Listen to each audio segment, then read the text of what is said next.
नमस्कार। आज हम राष्ट्रीय शिक्षा नीति 2020 पर एक गहरी नजर डाल रहे हैं। ये वो नीति है जिसका मकसद भारत के पूरे एजुकेशन सिस्टम को एक तरह से बदलना बताया जा रहा है। जी बिल्कुल। तो आज हमारा इरादा है इस नीति के जो सबसे जरूरी बदलाव हैं उनको समझना, ये क्यों लाए गए, इनके पीछे सोच क्या है और क्या ये वाकई भारत की शिक्षा को भविष्य के लिए तैयार कर सकती हैं। चलिए पता लगाते हैं। बिल्कुल, चलिए शुरू करते हैं। तो सबसे पहले यही सवाल कि भाई 34 साल बाद एक नई शिक्षा नीति की जरूरत क्यों पड़ी?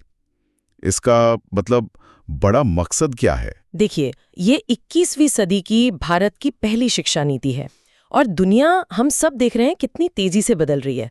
टेक्नोलॉजी, खासकर एआई, मशीन लर्निंग, ये सब नौकरियों के तरीके बदल रहे हैं। हाँ, ये तो है। बहुत सी पुरानी नौकरियां शायद चली जाएंगी और बिल्कुल नई तरह के हुनर चाहिए होंगे, जैसे डेटा साइंस है, कंप्यूटर स्किल्स हैं, और साथ ही ये भी जरूरी है कि मानविकी यानी ह्यूमैनिटीज और सोशल साइंसेस की समझ भी हो। मतलब मल्टी डिसिप्लिनरी अप्रोच। एग्जैक्टली।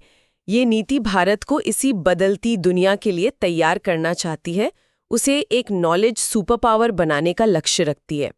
और साथ ही ये संयुक्त राष्ट्र के जो सतत विकास लक्ष्य हैं, SDGs, हाँ, SDGs, खासकर SDG 4 जो गुणवत्तापूर्ण शिक्षा की बात करता है, उससे भी ये सीधे सीधे जुड़ती है। अच्छा, एक दिलचस्प बात ये भी है कि ये भविष्य की तैयारी का साथ साथ भारत की जो प्राचीन ज्ञान परंपराएं हैं उनकी भी बात करती है।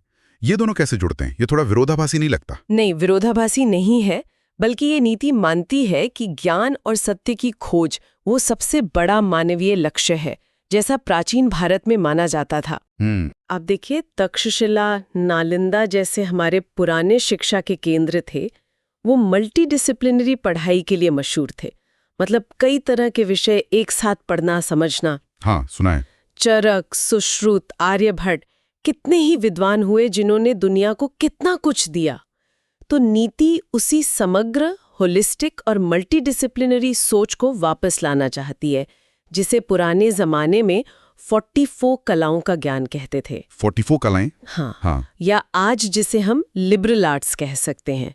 मतलब सिर्फ किताबी ज्ञान नहीं, बल्कि सोचना, समझना, सवाल करना और अलग-अलग चीजों को जोड़कर देख पाना। अच्छा, तो वो कौन से मूल सिद्धांत हैं, वो गाइडिंग प्रिंसिपल्स जिन पर ये पूरी नीति टिकी हुई है? देखिए, कुछ खास बातें हैं।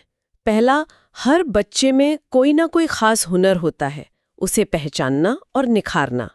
दूसरा, और ये बहुत ही अहम है, बुनियादी पढ़ना लिखना और अंक ज्ञान, FLN जिसे कहते हैं। हाँ, foundational literacy and numeracy, FLN, ये सबको आना ही चाहिए, ये पहली प्राथमिकता है। तीसरा, सीखने में लचीलापन, फ्लेक्सिबिलिटी हो, बच्चे अपनी रुचि और रफ्तार से सीख सकें, रट्टा मारने से हटकर। बिल्कुल। चौथा, रट्टा मारने की बजाय चीजों को समझने पर जोर हो, कॉन्सेप्चुअल अंडरस्टैंडिंग। पांचवा, मल्टीलिंग्वलिज्म यानी अलग-अलग भाषाओं को महत्व देना, भाषा की शक्ति को समझना। छठा, परीक्षाओं का तरीका बदले, सिर्फ साल के अंत में बड़ी परीक्षा ना हो, बल्कि लगातार रचनात्मक तरीके से मूल्यांकन हो। सातवां, टेक्नोलॉजी का भरपूर इस्तेमाल। आठवां, सबके लिए बराबरी और समावेश, इक्विटी एंड इंक्लूजन, कोई पीछे न छूटे। ये बहुत जरूरी है। हाँ। नौवां, टीचर्स को, शिक्षकों को इस पूरी प्रक्रिया के केंद्र में रखना। और 10वां, एक light but tight regulatory framework, मतलब नियम कानून ऐसे हों जो दखलंदाजी कम करें लेकिन असरदार हों। समझ गया। चलिए अब स्कूल की पढ़ाई से शुरू करते हैं। यहाँ सबसे बड़ा बदलाव क्या दिख रहा है? ये जो 5+3+3+4 वाला सिस्टम है, ये क्या है? काफी चर्चा में है ये। हाँ, ये स्ट्रक्चर बदल रहा है। जो पुराना 10+2 सिस्टम था, जो 10वीं और 12वीं पर बहुत ज्यादा फोकस करता था, उसकी जगह अब ये 5+3+3+4 का डिजाइन है। इसे थोड़ा आसान भाषा में समझाएंगी? जरूर। तो पहले 5 साल जो हैं, वो उम्र 3 से 8 साल के बच्चों के लिए है। इसमें 3 साल प्री स्कूल या आंगनवाड़ी के और 2 साल क्लास 1 और 2 के। इसे फाउंडेशनल स्टेज कहा गया है, नींव डालने का समय। बिल्कुल। फिर अगले 3 साल यानी उम्र 8 से 11, ये क्लास 3 से 5 तक, ये प्रेपरेटरी स्टेज है, तैयारी का दौर। इसके बाद फिर 3 साल, उम्र 11 से 14, क्लास 6 से 8, ये मिडिल स्टेज है। और आखिर के 4 साल, उम्र 14 से 18, क्लास 9 से 12, ये सेकेंडरी स्टेज है। तो इसका मतलब है कि शुरू के सालों पर, खासकर 3 से 8 साल की उम्र पर, अब बहुत ज्यादा फोकस है। जी हाँ, बहुत ज्यादा। ये क्यों? इन शुरुआती सालों पर इतना जोर क्यों दिया जा रहा है? क्योंकि विज्ञान ये मानता है और रिसर्च भी यही कहती है कि 6 साल की उम्र तक बच्चे के दिमाग का लगभग 85% विकास हो चुका होता है। ये सीखने की सबसे तेज उम्र होती है। इसीलिए early childhood care in education यानी ECCE शुरुआती देखभाल और शिक्षा पर इतना फोकस है।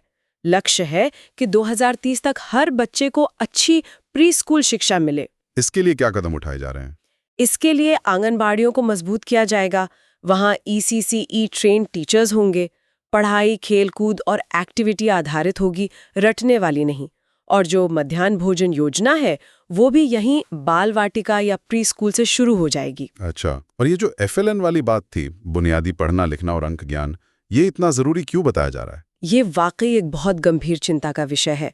एक अनुमान है कि भारत में 5 करोड़ से ज्यादा छोटे बच्चे हैं जो ठीक से पढ़ लिख नहीं पाते या आसान जोड़ घटाव भी नहीं कर सकते। ट्रियम मिशन की तरह लिया गया है। लक्ष्य रखा गया है कि 2025 तक क्लास 3 तक पहुंचते पहुंचते हर बच्चे को ये बुनियादी चीजें आ जानी चाहिए। इसके लिए क्या किया जाएगा? इसके लिए कई कदम हैं, जैसे शिक्षकों की खास ट्रेनिंग होगी, बच्चों की मदद के लिए साथी छात्रों का इस्तेमाल होगा, जिसे पेयर ट्यूटरिंग कहते हैं। स्कूलों में अच्छी किताबें पहुंचाना, डिजिटल सामग्री उपलब्ध कराना और बच्चों की प्रगति को लगातार ट्रैक करना। अच्छा, स्कूल के सिलेबस और पढ़ाने के तरीकों में क्या बदलाव आएगा? क्या वो रटने वाली पढ़ाई वाकई कम होगी? बिल्कुल, मुख्य उद्देश्य यही है, रट्टा मारने की प्रवृत्ति को कम करना और बच्चों को असल में चीजों को समझना, सोचने पर मजबूर करना।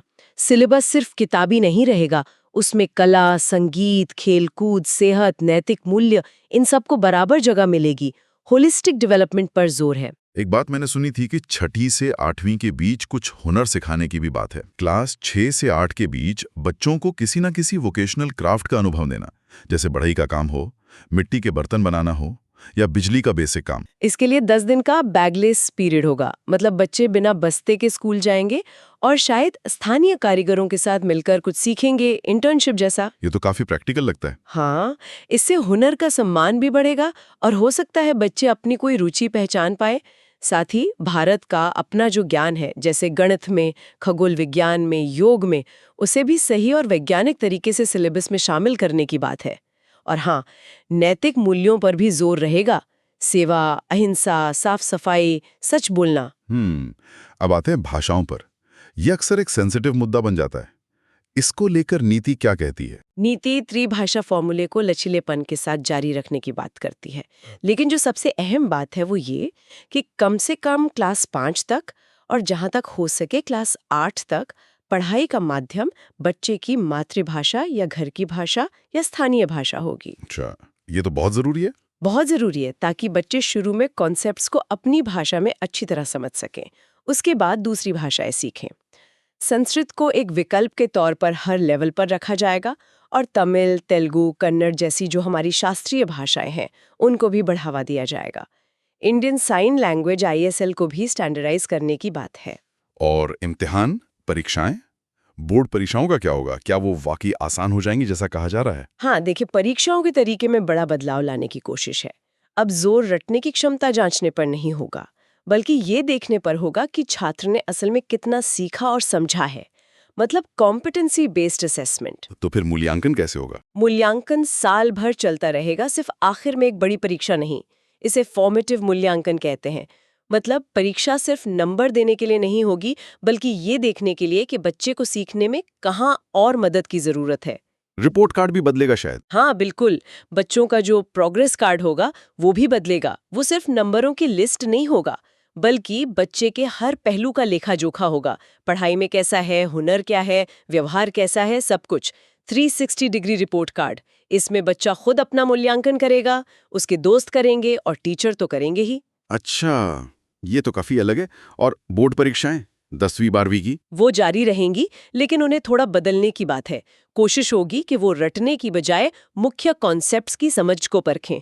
शायद छात्रों को साल में 2 बार परीक्षा देने का मौका भी मिले और विषय चुनने में ज्यादा आजादी होगी। स्ट्रीम्स का जो कठोर बंटवारा है वो कम होगा। और ये परख क्या है? इसका काम होगा देश भर के स्कूल बोर्ड्स के लिए नियम और दिशा निर्देश तय करना, ताकि मूल्यांकन के स्तर में एक रूपता आए और रटने वाली परीक्षाओं से धीरे धीरे छुटकारा मिले। क्लास 3, 5 और 8 में भी स्कूल स्तर पर कुछ परीक्षाएं होंगी जो ये देखेंगी कि बच्चे जरूरी चीजें सीख पा रहे हैं या नहीं। समझ गया। और टीचर, इस पूरी कहानी में उनकी भूमिका तो सबसे अहम है। बिल्कुल, उनके लिए क्या सोचा गया है? बिल्कुल सही कहा आपने। नीति ये मानती है कि टीचर ही इस बदलाव की धुरी हैं, तो उनकी भर्ती, उनके प्रमोशन, उनकी सैलरी, इन सब के लिए एक पारदर्शी और योग्यता आधारित सिस्टम बनाने की बात है, मेरिट बेस्ड। ट्रांसफर वाली समस्या का क्या? हाँ, जो बार बार ट्रांसफर होते हैं जिससे पढ़ाई का नुकसान होता है, उसे रोकने पर भी जोर है। शिक्षक बनने के लिए जो टेट परीक्षा होती है, उसे और बेहतर और व्यापक बनाया जाएगा। भर्ती में सिर्फ परीक्षा नहीं, बल्कि इंटरव्यू और क्लास में पढ़ाकर दिखाने का डेमो भी शामिल होगा। और जो टीचर पहले से पढ़ा रहे हैं, उनके लिए कंटिन्यूअस प्रोफेशनल डेवलपमेंट (CPD) यानी लगातार नया सीखने के लिए ट्रेनिंग अनिवार्य होगी, हर साल कम से कम 50 घंटे की। और 2030 तक टीचर बनने के लिए कम से कम 4 साल की इंटीग्रेटेड बीएड डिग्री जरूरी होगी। अच्छा, ये बीएड कॉलेज भी बदलेंगे? हाँ, धीरे धीरे जो stand alone teacher training college है वो बंद होंगे। टीचर एजुकेशन बड़े मल्टी डिसिप्लिनरी कॉलेजों या यूनिवर्सिटी का हिस्सा बनेगी और शिक्षकों के लिए राष्ट्रीय स्तर पर प्रोफेशनल स्टैंडर्ड्स (NPST) भी तय किए जाएंगे। बात करते हैं उन तबकों की जो अक्सर शिक्षा में पीछे रह जाते हैं, इक्विटी और इंक्लूजन। इसके लिए क्या खास इंतजाम है? नीति में सामाजिक और आर्थिक रूप से पिछड़े समूहों यानी SEDGs पर खास ध्यान दिया गया है। SEDGs, हाँ। इसमें जेंडर आइडेंटिटी के आधार पर, जैसे लड़कियां, ट्रांसजेंडर छात्र, सामाजिक सांस्कृतिक पहचान वाले समूह SC, ST, OBC, अल्पसंख्यक, भौगोलिक पहचान वाले गांव, छोटे शहर के बच्चे और दिव्यांग छात्र, इन सब पर विशेष फोकस है। ड्रॉप आउट रेट एक बड़ी समस्या है इन ग्रुप्स में ना, है ना? बहुत बड़ी। आंकड़े बताते हैं कि इन समूहों में स्कूल छोड़ने की दर ज्यादा है। जैसे 2016-17 के डेटा के अनुसार SC छात्रों का एनरोलमेंट प्राइमरी में करीब 19.6% था, जो हायर सेकेंडरी तक आते आते 17.3% रह गया। और ST छात्रों का तो 10.6% से गिरकर 6.8% ही रह गया। ओह, तो ऐसे कैसे कम किया जाएगा? इसके लिए कुछ ठोस कदम सुझाए गए हैं, जैसे एक जेंडर इंक्लूजन फंड बनाया जाएगा। जो पिछड़े इलाके हैं उनके लिए विशेष शिक्षा क्षेत्र यानी स्पेशल एजुकेशन जोन्स (SEZs) बनाए जाएंगे। स्कॉलरशिप दी जाएगी, टारगेटेड मदद दी जाएगी और सबसे जरूरी, स्कूलों का माहौल ऐसा बनाना होगा जहां हर बच्चा बिना किसी भेदभाव के सुरक्षित और जुड़ा हुआ महसूस करे। भारत में बहुत से छोटे छोटे स्कूल हैं, कहीं बच्चे कम हैं, कहीं टीचर सिर्फ एक है। उनका क्या होगा? क्या उन्हें बंद कर दिया जाएगा? नहीं, बंद करना हल नहीं है, लेकिन ये एक असल समस्या है। लाखों स्कूल ऐसे हैं जहां 30 से भी कम बच्चे हैं, कई तो सिर्फ एक टीचर के भरोसे चल रहे हैं। ऐसे में साधन भी ठीक से इस्तेमाल नहीं हो पाते और पढ़ाई की क्वालिटी पर भी असर पड़ता है। तो फिर क्या हल है? इसका हल स्कूल कॉम्प्लेक्स या क्लस्टर के रूप में सुझाया गया है। ये विचार वैसे 1964-66 के शिक्षा आयोग ने भी दिया था। अच्छा, ये क्या है? मतलब एक सेकेंडरी स्कूल और उसके आसपास के जितने भी प्राइमरी स्कूल हैं, आंगनवाड़ियां हैं, वो सब मिलकर एक ग्रुप बनाएंगे, एक क्लस्टर। इससे वो आपस में संसाधन बांट सकेंगे, जैसे टीचर, लाइब्रेरी, लैब, खेल का मैदान। हाँ, ये तो अच्छा आइडिया लगता है। इससे प्रशासन भी बेहतर होगा और टीचर्स को भी एक कम्युनिटी मिलेगी, वो अकेले महसूस नहीं करेंगे। सरकारी और प्राइवेट स्कूलों के बीच भी ट्विनिंग या पेयरिंग यानी साझेदारी को बढ़ावा दिया जाएगा। और स्कूलों पर नजर कौन रखेगा? नियम, कानून, स्टैंडर्ड्स कैसे लागू होंगे? रेगुलेशन का क्या होगा? नीति ये कहती है कि नियम बनाने वाले सरकार, स्कूल चलाने वाले स्कूल प्रबंधन और निगरानी करने वाले नियामक संस्था, ये तीनों काम अलग-अलग होने चाहिए ताकि हितों का टकराव न हो। अच्छा, राज्यों में एक स्वतंत्र state school standards authority (SSA) बनाने की बात है। ये अथॉरिटी स्कूलों के लिए न्यूनतम मानक तय करेगी, जैसे सुरक्षा, बिल्डिंग कैसी हो, कितने टीचर हों, पैसों का हिसाब किताब सही हो, वगैरह। और क्वालिटी कैसे जांची जाएगी? स्कूलों की गुणवत्ता की जांच के लिए राज्य स्तर पर SCRT एक फ्रेमवर्क बनाएगी, SQAAF school quality assessment and accreditation framework. और सभी स्कूल्स को, चाहे वो सरकारी हों या प्राइवेट, अपनी सारी जानकारी सार्वजनिक करनी होगी। फीस कितनी है, बच्चों के नतीजे कैसे रहे, वगैरह। पारदर्शिता पर जोर है। कोशिश ये भी है कि शिक्षा के नाम पर जो मुनाफाखोरी होती है वो रुके और परोपकारी प्रयासों को बढ़ावा मिले। ठीक है, चलिए अब स्कूल से निकलकर कॉलेज और यूनिवर्सिटी की तरफ बढ़ते हैं। हायर एजुकेशन के लिए क्या विजन है इस नीति का? हायर एजुकेशन में लक्ष्य है एक ऐसी व्यवस्था बनाना जहां बड़े मल्टीडिसिप्लिनरी विश्वविद्यालय और कॉलेज हो। मतलब ऐसे संस्थान जहां arts, science, commerce, engineering, vocational कई तरह के विषय एक ही जगह पढ़ाए जाएं, ताकि छात्र अपनी पसंद के कॉम्बिनेशन चुन सकें। और एनरोलमेंट बढ़ाने का भी लक्ष्य है शायद। हाँ, एक बहुत बड़ा लक्ष्य है कि 2035 तक ग्रॉस एनरोलमेंट रेशियो GER यानी कॉलेज जाने वाले युवाओं का अनुपात, जो 2018 में करीब 26.3% था, उसे बढ़ाकर 50% किया जाए। 50%? ये तो बहुत बड़ा जंप है। बहुत बड़ा। इसके लिए संस्थानों को भी अलग-अलग तरह से विकसित करने की बात है। कुछ रिसर्च पर ज्यादा फोकस करेंगे, रिसर्च इंटेंसिव यूनिवर्सिटी, कुछ पढ़ाने पर, टीचिंग इंटेंसिव यूनिवर्सिटी, और कुछ स्वायत्त डिग्री देने वाले कॉलेज होंगे। जो अफिलिएटेड कॉलेजों वाला सिस्टम है, जहां कॉलेज यूनिवर्सिटी से जुड़े होते हैं, उसे 15 सालों में धीरे-धीरे खत्म किया जाएगा और कॉलेजों को ज्यादा आजादी दी जाएगी। अच्छा, और डिग्री की बनावट में क्या बदलाव आ रहा है? मैंने सुना है कि बीच में पढ़ाई छोड़ने या बदलने की सुविधा होगी। हाँ, ये एक बहुत बड़ा और अहम बदलाव है। अंडर ग्रेजुएट UG डिग्री अब 3 या 4 साल की हो सकती है और इसमें मल्टीपल एंट्री और एग्जिट का विकल्प होगा। ये क्या है, मल्टीपल एंट्री एग्जिट? इसका मतलब है कि अगर कोई छात्र मान लीजिए 1 साल की पढ़ाई के बाद छोड़ना चाहता है तो उसे एक सर्टिफिकेट मिल सकता है। अगर 2 साल बाद छोड़ता है तो डिप्लोमा, 3 साल में डिग्री मिल सकती है, और अगर कोई 4 साल की डिग्री पूरी करता है जिसमें शायद रिसर्च पर ज्यादा फोकस हो, तो वो एक अलग तरह की ऑनर्स डिग्री हो सकती है। MPhil की डिग्री को खत्म कर दिया जाएगा। और वो क्रेडिट बैंक वाली बात क्या है? Academic bank of credit? हाँ, ABC। ये एक तरह का डिजिटल लॉकर होगा। छात्र जो भी कोर्स या क्रेडिट पूरा करेगा वो उसके इस बैंक खाते में जमा होता जाएगा।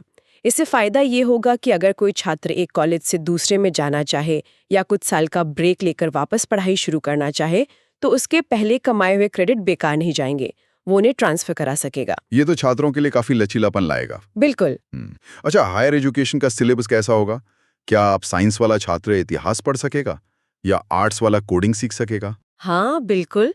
यही तो मल्टी डिसिप्लिनरी अप्रोच का मकसद है। विषयों के बीच की जो सख्त दीवारें हैं उन्हें तोड़ने की कोशिश है।